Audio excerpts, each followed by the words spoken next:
निर्भीड निष्पक्ष उटंकनाचा बुलंद आवाज, राजसत्ता न्यूज।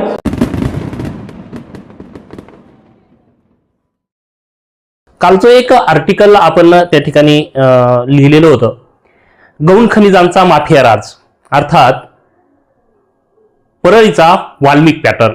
आणि यात मी काही गैरलिहिलं असा काही होत नाही त्याच्यामध्ये, कारण की ज्या पद्धतीने वाळू माफिया असेल, गौण खनिज माफिया जे असतील, हे दिवसेंदिवस वाढत चाललेले आहे। ज्यावेळेस उद्धव सरकार त्या ठिकाणी उद्धव सरकार गेलं आणि त्यानंतर भाजप महायुती शिवसेना शिंदे सरकार त्या ठिकाणी राज्यात लागू झालं। आणि या शिंदे सरकारच्या काळामध्ये महसूल मंत्री होते राधाकृष्ण विखे पाटील, आणि ते महसूल मंत्री होताच त्या ठिकाणी मोठ्या प्रमाणात जे गौण खनिज तस्करी जी असेल, मग ते खडी क्रेशर असतील अवैधपणे चालले होते, किंवा वाळू तस्करी असेल जी मोठ्या प्रमाणात संगमनेर तालुक्यात किंवा नगर जिल्ह्यात संपूर्ण ज्या पद्धतीने अवैध व्यवसाय वाढले होते, त्यात गौण खनिजांची तस्करी मोठ्या प्रमाणात होत होती। या विरोधात त्यांनी चांगल्या प्रकारे मोहीम राबवत त्या ठिकाणी वाळू तस्करीसह गौण खनिज तस्करीला मोठ्या प्रमाणात आळा लावला होता, त्यांना व्यसन लावली होती।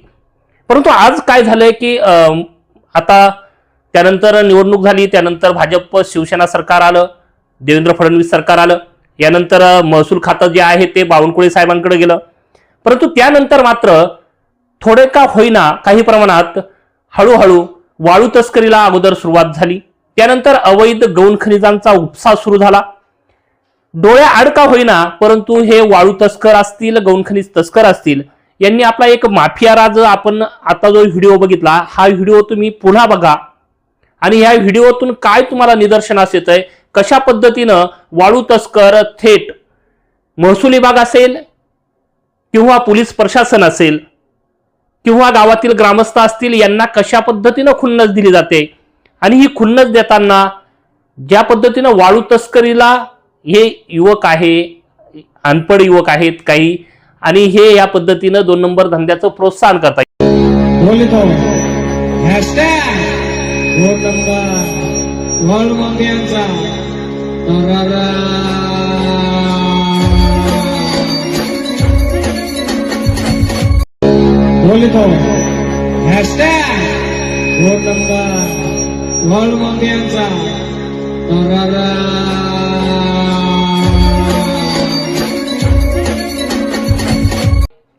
रील्सद्वारे सोशल मीडियामध्ये टाकून त्याचं प्रोत्साहन काही तरुणांना दिलं जातं, आणि यातून मग हे अवैध धंदे जे आहेत, वाळू तस्करी जी आहेत, याला प्रोत्साहन कुठेतरी मिळतं या रील्सद्वारे, आणि त्या पद्धतीनं वाळू तस्करी वाढते आणि माफिया राजला कुठेतरी प्रोत्साहन मिळतं।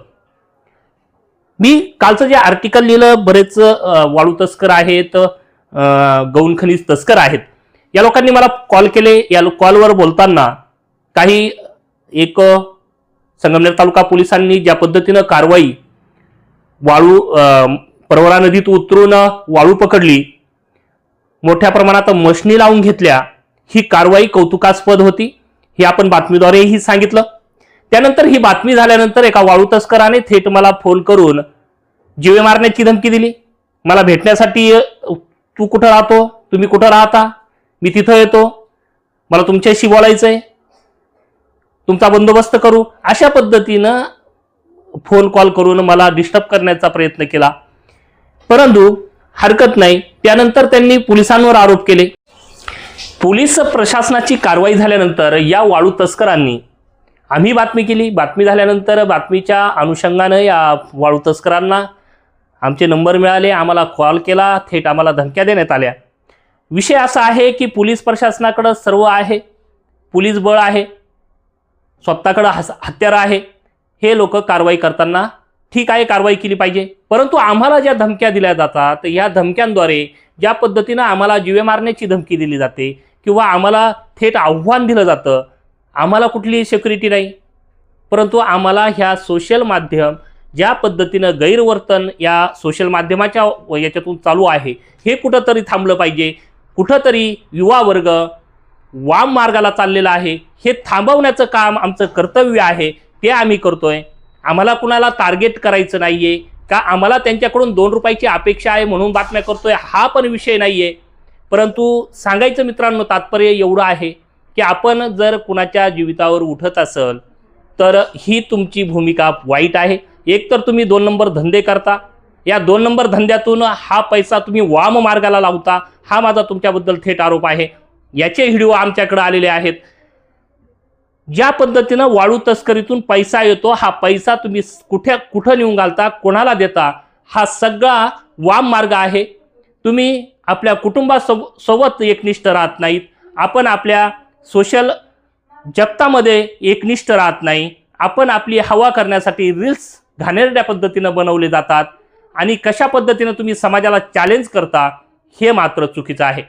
म्हणून माझी पोलीस प्रशासन असेल, महसूल प्रशासन असेल, यांना विनंती आहे, हे रील स्टार तुम्ही शोधा. जर ह्या रील्स आमच्यापर्यंत पोहोचत असतील तर तुमच्यापर्यंत का पोहोचत नाही, हा एक मला पडलेला प्रश्न आहे. आता हा जो व्हिडिओ आहे, हा व्हिडिओ पिंपरणे गावातील आहे. जर पिंपरणे गावातून हा ट्रॅक्टर शूटिंग काढूस्तोवर किंवा रील्स बनेपर्यंत तिथं थांबतो, तर येथील महसूल कर्मचारी असतील, अधिकारी असतील, या गावातील तलाठी असेल किंवा या गावातील सर्कल भाऊसाहेब असतील, तर हे काय करतात? आपल्याकडे सर्व सिस्टम आहे, सर्कल आहे, तलाठी आहे, कोतवाल आहेत. मग या सगळ्या गोष्टी असताना, हे सगळं सिस्टम असताना आपल्याला एक ट्रॅक्टर रील्स काढतो, त्याचे हजारो फॉलोअर्स, हजारो व्ह्यूज होतात, परंतु आपल्याकडे मात्र याचा पुरावा नाही म्हणून आपण त्याच्यावर कारवाई करत नाही. ही कुठंतरी तुमच्याकडं संशयास्पद बघण्याची वेळ आज आमच्यासह, माध्यमांसह जनतेवर आलेली आहे. तर कुठंतरी जाऊन आपण हे थांबवलं पाहिजे. हे आपणच थांबवू शकता. संबंधित तलाठी किंवा महसूल कर्मचारी, अधिकारी यांच्यावर कारवाई करावी म्हणून मी या ठिकाणी ही बातमी करत नाहीये. तर महसूलने जागं व्हा आणि चाललेले हे काळे धंदे हे आपण आता बंद करा. 2 रुपयाच्या अपेक्षेपायी या लोकांचे कुटुंब उद्ध्वस्त झाले आहेत. वाळू तस्करीच्या नावाखाली कुटुंब उद्ध्वस्त झालेले आहेत, अनेकांचे मृत्यू झालेले आहेत.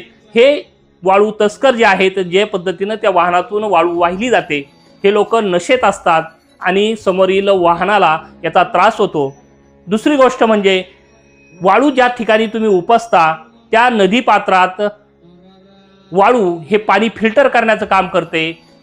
शेजारील शेत जमिनींसाठी, शेत पिकांसाठी या पाण्याचा स्रोत म्हणून त्याचा वापर केला जातो. परंतु आज तुमच्यामुळे ही वाळू उपसल्यामुळं तळ जो आहे तो नदीचा खोलवर गेलेला आहे आणि ते पाणी जे आहे ते नदीत उतरायला पाहिजे, ते पाणी विहिरीत उतरायला पाहिजे, परंतु ते पाणी विहिरीत उतरत नाही.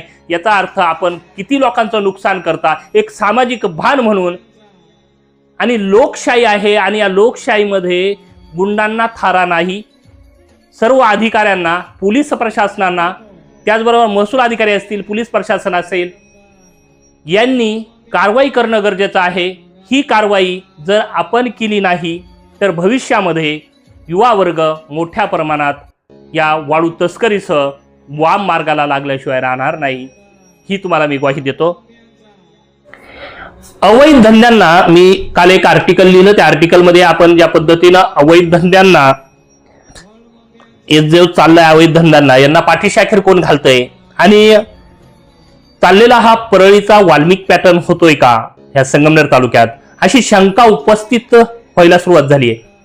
तरी पण अनेकांचे मला फोन आले, त्यामध्ये काही मित्रपरिवार असेल, सामाजिक संघटनेचे लोक असतील किंवा राजकीय नेते असतील, या लोकांचे मला फोन आले की आपला अजून तरी आपला नगर जिल्हा एवढ्यापर्यंत जाणार नाही, जाधव साहेब तुम्ही का केलं. तर माझं त्यांना एकच सांगणं आहे, जर एखादा वाळू तस्कर एखाद्या पत्रकाराला थेट फोन करून त्याला जीवे मारण्याची धमकी देत असेल आणि वाळू तस्कराने किंवा गौण खनिज तस्कराने त्या पत्रकाराचा मर्डर केल्यानंतरच प्रशासन जागं होईल का आणि मगच तुम्हाला वाल्मिक पॅटर्न दिसेल का, हे मला या ठिकाणी ठणकावून प्रशासनाला सह राजकीय नेत्यांना, त्याचबरोबर सामाजिक कार्यकर्ते जे माझे मित्र आहेत त्यांनी मला फोन केला. त्यांना ठीक आहे, त्यांना माझी काळजी आहे, परंतु माझी काळजी करण्यापेक्षा आपल्या शेजारील कुणीतरी वाळू उपसतंय, गौण खनिज तस्करी करतंय, मोठ्या प्रमाणात 2 नंबर धंदे चालू आहेत आणि त्याला प्रोत्साहन देत आहेत, तर त्यांना कुठेतरी तुम्ही थांबवा. आम्हाला थांबवण्यापेक्षा आम्हाला सामाजिक भान आहे आणि या सामाजिक च्या सामाजिकतेचं आम्ही भान ठेवूनच त्या ठिकाणी बातम्या करतो की याद्वारे तरुण वर्ग कुठेतरी एक नवा धंदा शोधेल, नवं कार्य हातात घेईल आणि एक चांगला धंदा म्हणून त्या ठिकाणी निवडेल आणि काम करेल. आता परळीचा वाल्मिकांना पॅटर्न जे म्हटलं याचा सर्वांनाच त्या ठिकाणी बऱ्याच जणांना वाईट वाटलं, परंतु या ठिकाणी एक लक्षात घ्या, जेव्हा एखाद्या पत्रकाराला धमकी येते आणि त्याला जेव्हा वाटतं आणि एक प्रकरणावरून कुणी बातमी करत नाही किंवा ती मत मांडत नाही, तर असे अनेक प्रकरणं आहेत, त्याचे व्हिडिओ आहेत, त्याच्या काहींच्या कॉल रेकॉर्डिंग आहेत. या माध्यमातून असं वाटतं की या ठिकाणी संगमनेर तालुकाही मागं राहिलेला नाही आणि उत्तरनगर जिल्ह्यासह तुम्हाला सांगतो पारनेर तालुका असेल, श्रीगोंदा तालुका असेल, शेवगाव असेल, पाथर्डी असेल, या ठिकाणी अवैध गौण खनिज तस्करी मोठ्या प्रमाणात सुरू आहे आणि याचं वृत्तांकन करायचं ठरलं तर मग वाल्मिक पॅटर्नच म्हणावं लागेल. आणि या वाल्मिक पॅटर्न ज्या पद्धतीनं या वाल्मिक अण्णाचे जे किस्से आहेत, जेव्हा घटना घडली स्वर्गीय संतोष देशमुख यांच्या ज्या ठिकाणी खून झाला त्यावेळेस वाल्मिकांना काय आहे किंवा त्याचा पॅटर्न कसा आहे किंवा त्यांनी कशा पद्धतीनं लोकांना त्रास दिला हे नंतर शोधलं गेलं, पण अगोदर तो एक मंत्र्याचा अगदी जवळचा कार्यकर्ता कशा पद्धतीनं आहे ते पण आपण बघितलेलं आहे. म्हणूनच मला एक सांगायचंय, मी कालचं जे माझं आर्टिकल होतं की राजकीय नेत्यांनो सावधान, आपण आपला कार्यकर्ता वाल्मिक कराड करू नका, या मताशी मी आजही ठाम आहे. त्याच्यामुळं काही कार्यकर्त्यांना असं वाटलं का आमचा असा धंदा आहे मग आम्ही आहे का ते, त्यात तुम्ही नाही. अवैध सगळेच गौण खनिज ज्या पद्धतीनं शासकीय रॉयल्टी भरून चालवले जातात, सगळेच हे काय तस्कर होत नाहीत किंवा माफिया, तो एक धंदा आहे, बिझनेस आहे आणि या माध्यमातून आपण जर रॉयल्टी भरत असाल शासनाची, नियमाला धरून तुम्ही जर ते उचलत असाल तर 100% तुमचं कार्य कौतुकास्पद आहे आणि ते करणं गरजेचं आहे.